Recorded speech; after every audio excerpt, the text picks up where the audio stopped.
Tahun 2018, bencana gempa dan tsunami yang menimpa Palu dan Donggala turut menyisakan duka mendalam untuk Indonesia.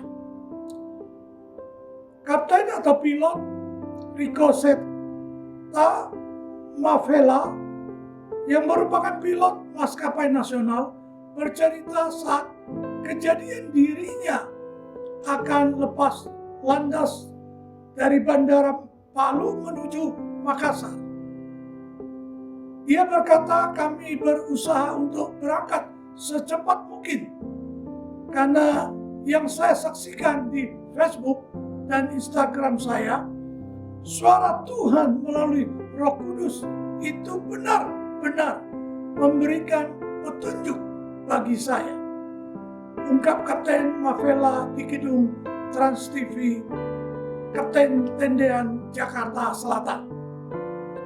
Saya dan 142 penumpang selamat karena 1 detik selepas landas terjadi gempa besar dan tsunami.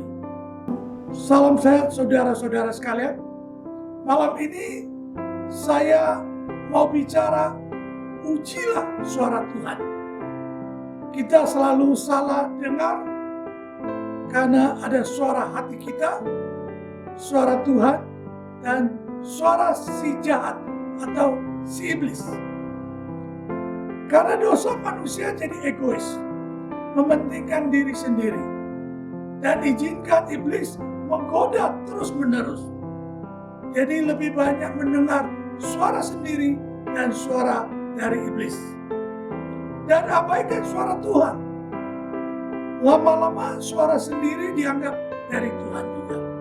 Suara iblis dianggap dari Tuhan karena sudah tidak mengenal lagi suara Tuhan.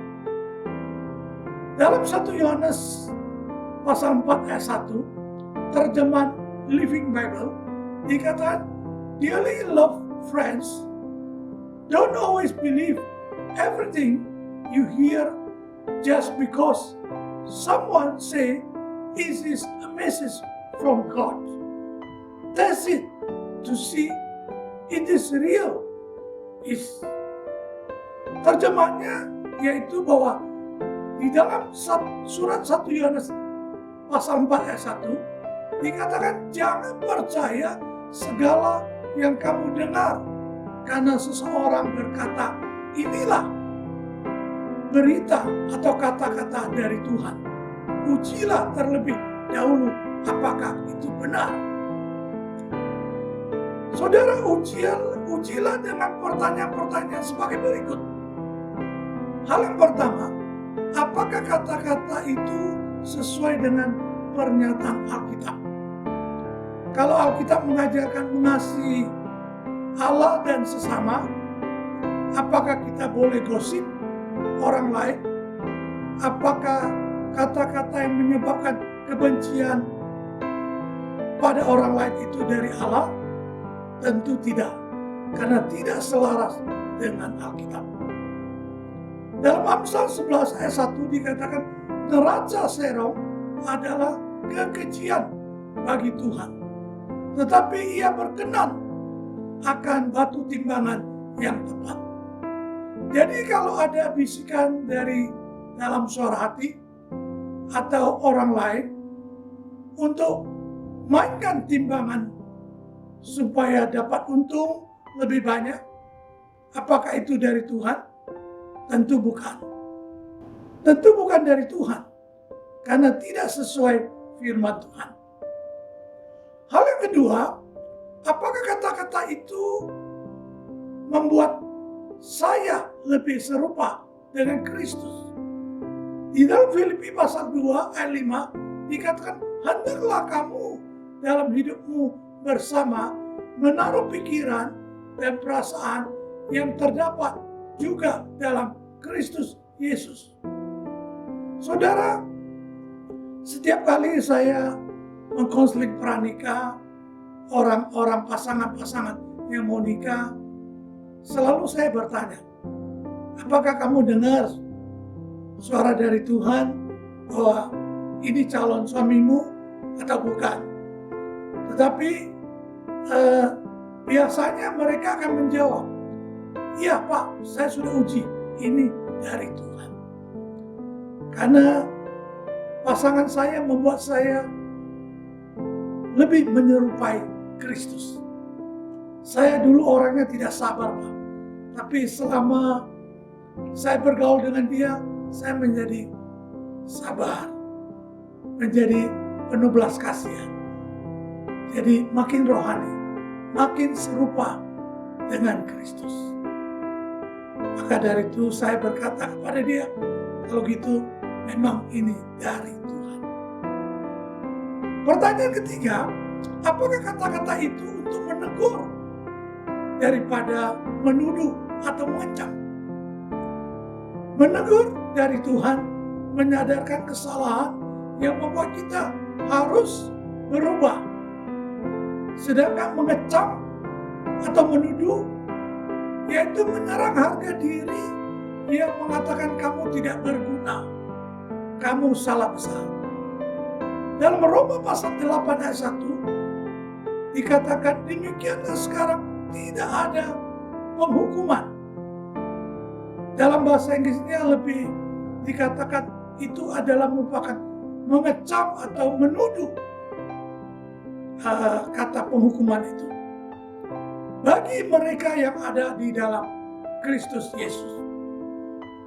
Dalam Wahyu pasal 3 ayat 19 berkata, barang siapa kukasihi, ia kutegur dan kuhajar. Sebab itu relakanlah hatimu dan bertobatlah.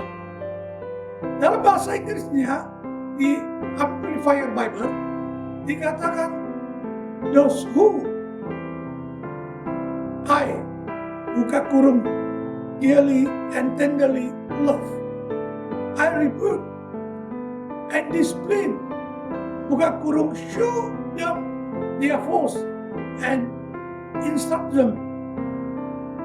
So be anxious and repent, buka kurung change your inner self, you old way of thinking, you sinful behavior, seek God's will.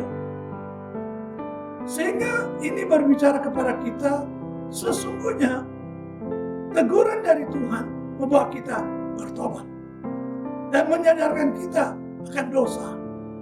Sedangkan kecaman dari iblis selalu menghancurkan kita. Setan suka mendakwa anak-anak Tuhan. Hal yang keempat, pertanyaannya yaitu, apakah saya merasa damai dari Allah dengan kata-kata itu? Dalam Filipi pasal 4 ayat 6 dikatakan, janganlah hendaknya kamu khawatir tentang apapun juga, tetapi nyatakanlah dalam segala hal keinginanmu kepada Allah dalam doa dan permohonan dengan ucapan syukur. Dan ayat 7 dikatakan, damai sejahtera Allah yang melampaui segala akal akan memelihara hati dan pikiranmu dalam Kristus Yesus. Ini berbicara kepada kita bahwa suatu yang dari Allah memberi damai dalam hati kita, ketenangan dalam hati kita, tidak menimbulkan tekanan. Dalam Yohanes 8 ayat 47 dikatakan, orang yang berasal dari Allah mendengar perkataan Allah, tetapi kalian bukan dari Allah, itulah sebabnya kalian tidak mau mendengar. Itu dalam terjemahan bahasa Indonesia masa kini.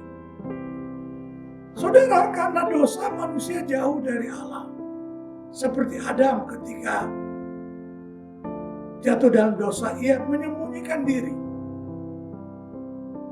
Jangan ada simpan luka hati, pemberontakan yang menyebabkan saudara jauh dari Allah dan tidak mendengar dari Allah.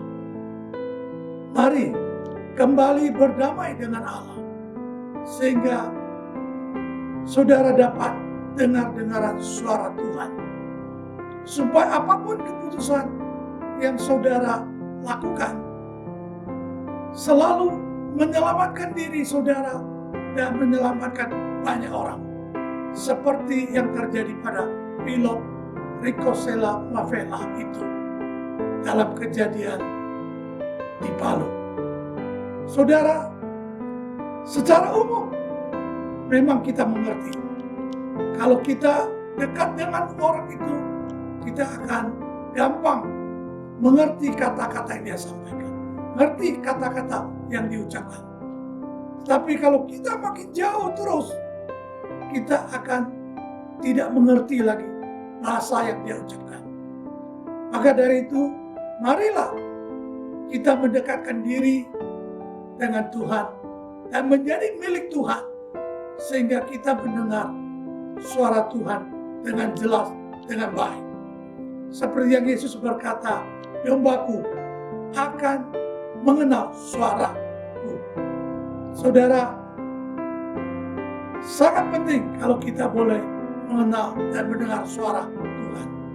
Karena kita akan menjadi tambah kuat, tambah sehat, bermanfaat bagi diri kita dan bagi banyak orang. Mari kita berdoa. Tuhan Yesus, kami bersyukur, kami berterima kasih. Renungan malam hari ini berbicara kepada kami. Biar kami senantiasa mau dengar-dengaran akan suara Tuhan. Dan kami senantiasa menguji suara yang kami dengar. Sehingga kami sungguh-sungguh boleh mendapat sesuatu yang dari Tuhan. Dan senantiasa dipimpin oleh Roh Kudus. Sehingga kehidupan kami boleh kuat di dalam Tuhan. Boleh sanggup mengatasi setiap masalah-masalah yang kami hadapi. Dan kami boleh sanggup senantiasa ambil keputusan yang benar, yang boleh membawa kami tambah diberkati Tuhan, dan membawa kami menjadi orang yang berguna bagi banyak orang. Terima kasih Tuhan, terima kasih Yesus. Biar setiap yang mendengar renungan ini boleh menyadari bahwa sesuatu yang dari Tuhan akan memberi semangat, akan memberi teguran, dan boleh kami bertobat sungguh-sungguh di hadapan Tuhan. Terima kasih Tuhan. Hanya di dalam nama Tuhan Yesus Kristus kami berdoa, kami ucap syukur. Haleluya. Amin.